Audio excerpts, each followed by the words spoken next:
So today we're sitting down with pro goalie Cody Porter to talk about the new True L12.2 leg pads. Cody has been very involved in the development of the 12.2, so let's see what he has to say about it.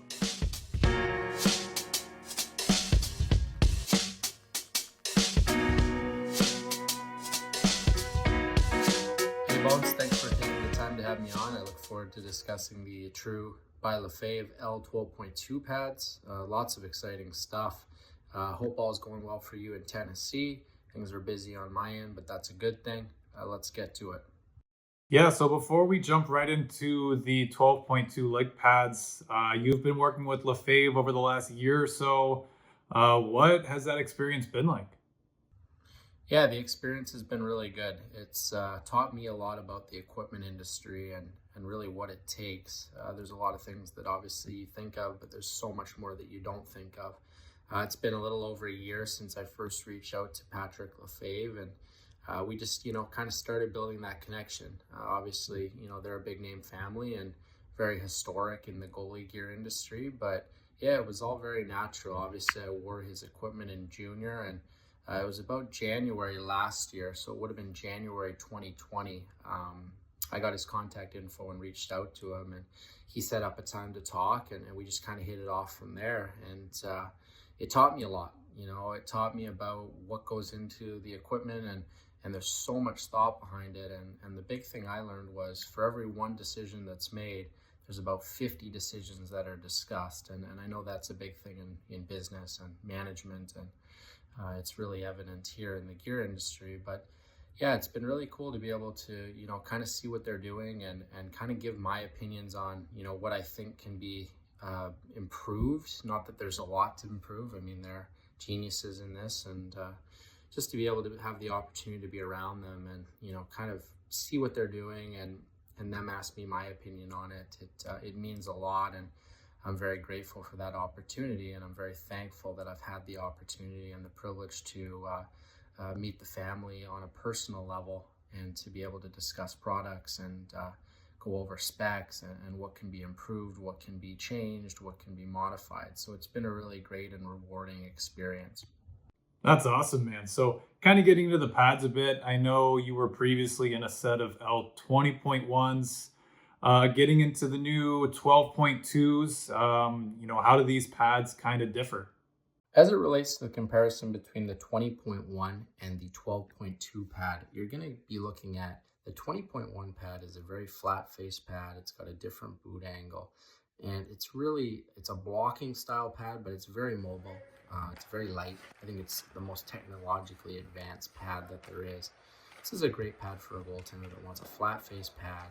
It's going to be your kind of take from the Premier line. It's a lot lighter than the Premier pad was, which is your 4.1 pad. 20.1 is a great pad. I know that a lot of goaltenders have really enjoyed it. It's for a goaltender that likes a flat face pad, hard rebounds.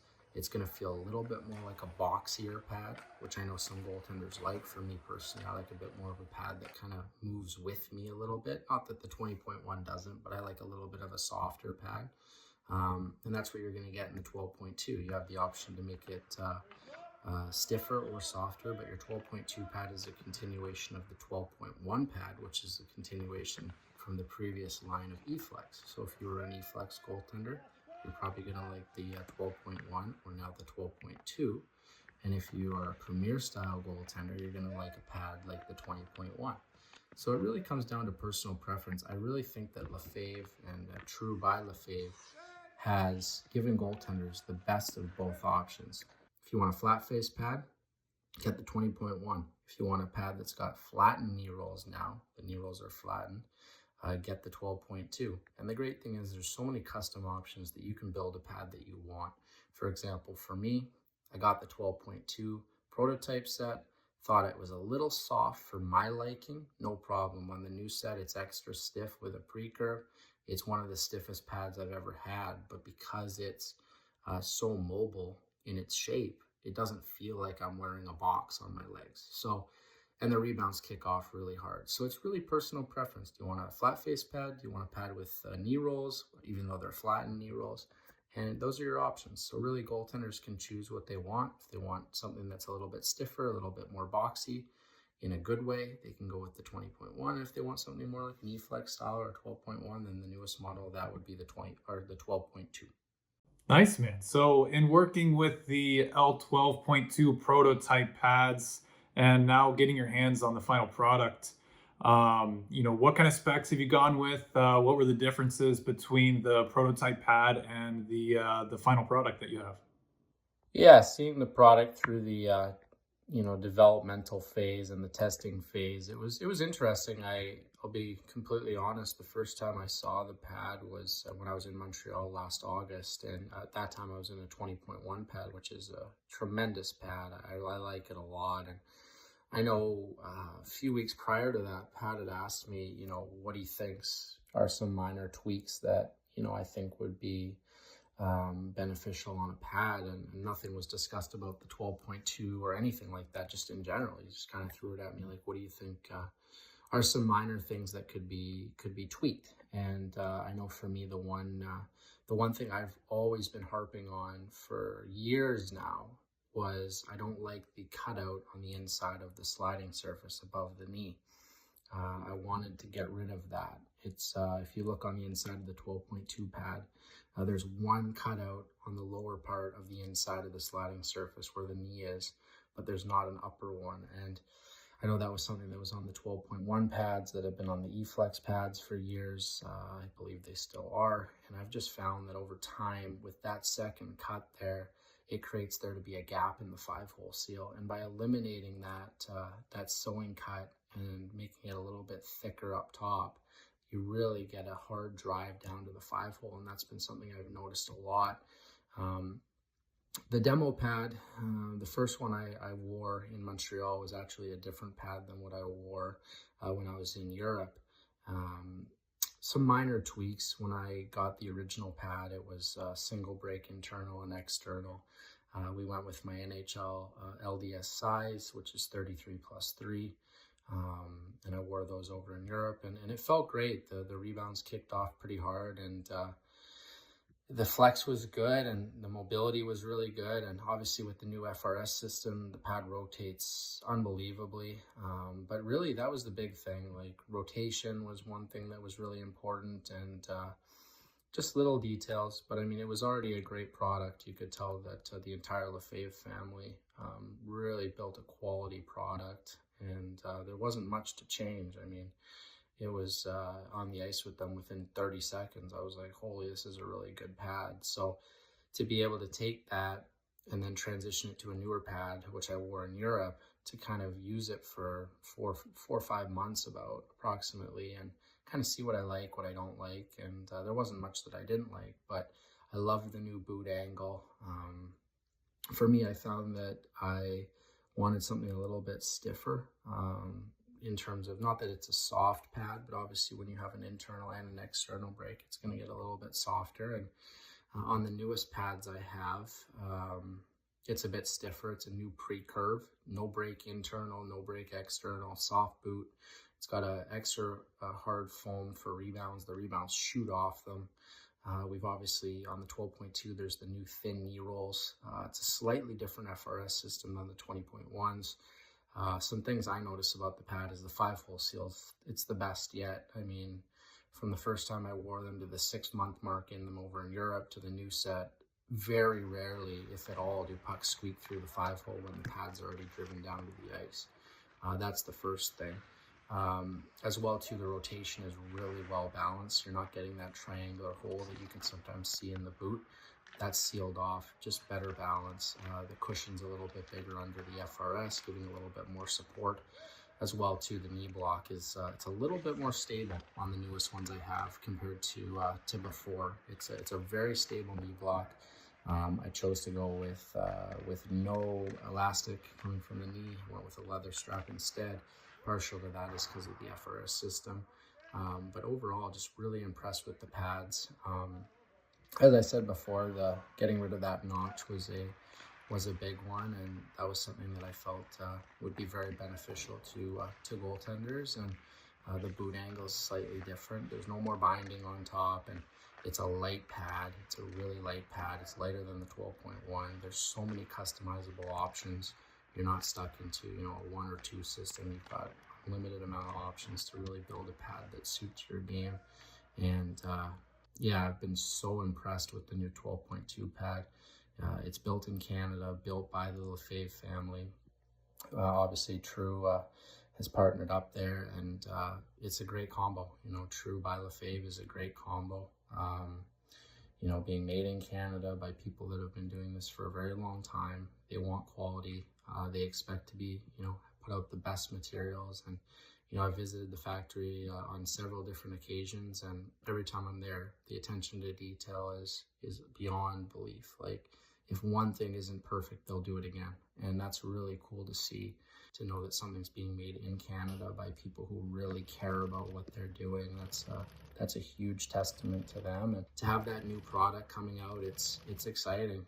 Goaltenders are going to really like it. The launch is coming up, and it's an exciting pad. I hope people really get the opportunity to look at it and feel it close up, and you can feel the quality of the materials. It's even just the materials, the face of the pad's made of, you can feel it. It's quality materials. And I think that's what people are really going to notice is, you could have a beer league goalie or a guy that's on the ice 3-4 times a week that could use this pad for 5 seasons. Like, the quality's there.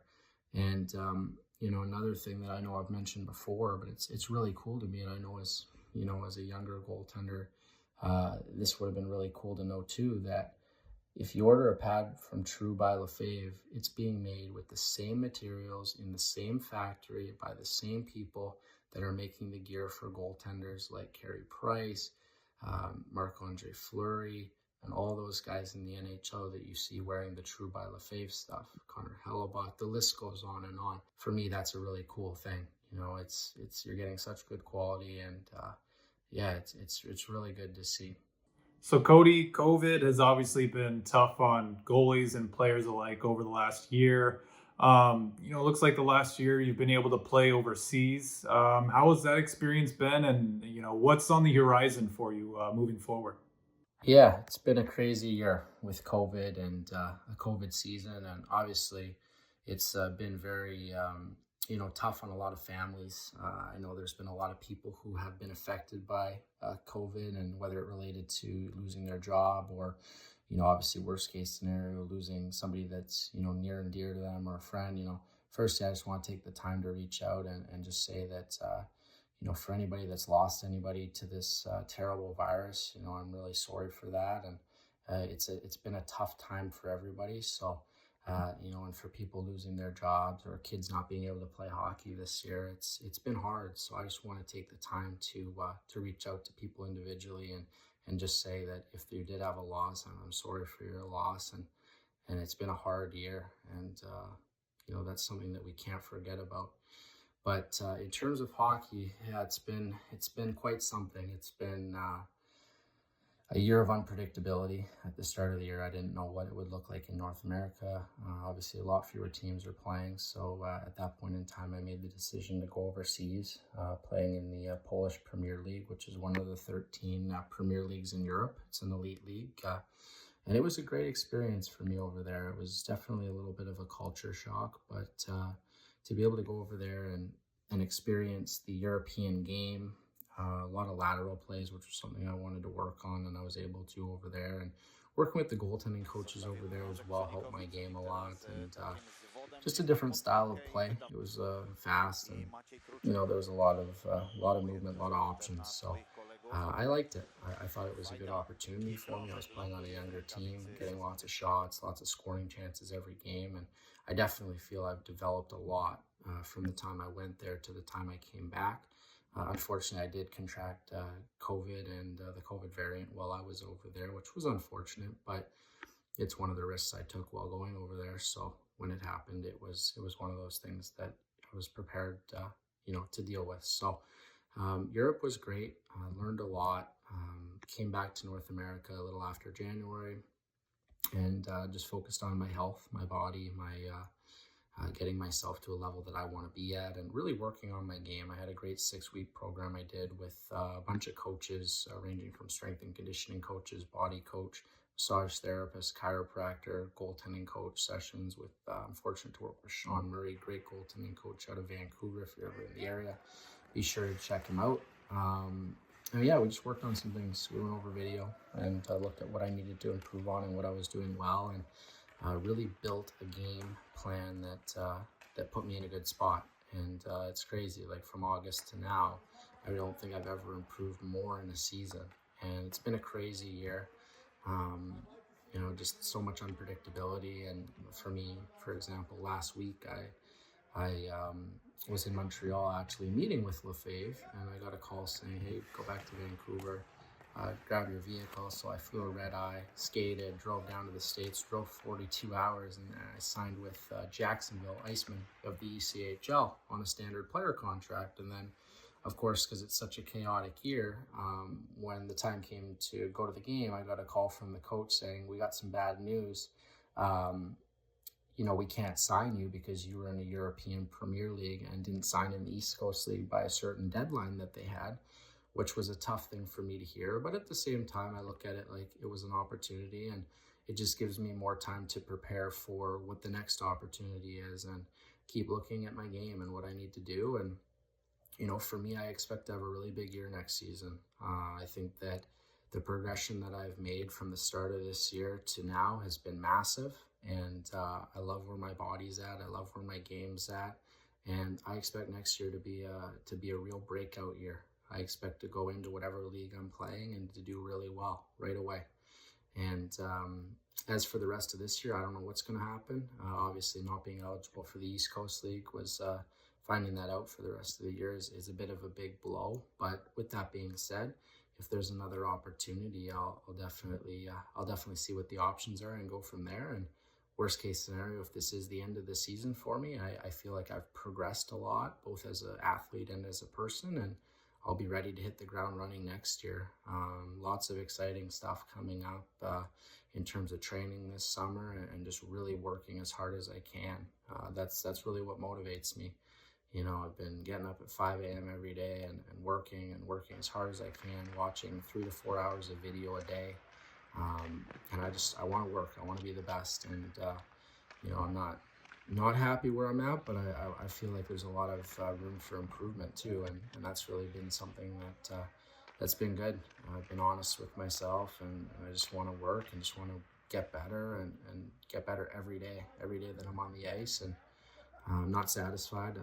Like I've said to people, I don't really feel like I've accomplished much, and I feel like I should have accomplished more than I have. And I feel like the time will come, but I'm just going to keep working, and I'm really motivated. So we'll see what comes up, but yeah, really excited about the 12.2 line. 20.1 line's great as well. There's lots of new development down the line for Lefebvre, True by Lefebvre. There's so much stuff that I'd love to share that's coming out soon, and yeah, just have to wait and see. But yeah, Bones, thanks for having me on. It's you know, it was great talking to you. I really appreciate you taking the time to discuss such a great product with me, and you know, I wish you all the best, and you know, you and your family stay safe during the pandemic. And it's good to see that you've been getting on the ice, and yeah, hopefully have a great spring, and I'm sure we'll connect at some point in person in the near future. Yeah, man, looking forward to it. Thanks again for sitting down and talking to us about the L12.2, but that's gonna about do it for this video. Thanks a lot for watching. Leave any questions you have in the comments below. Don't forget to subscribe, and as always, we'll see you around.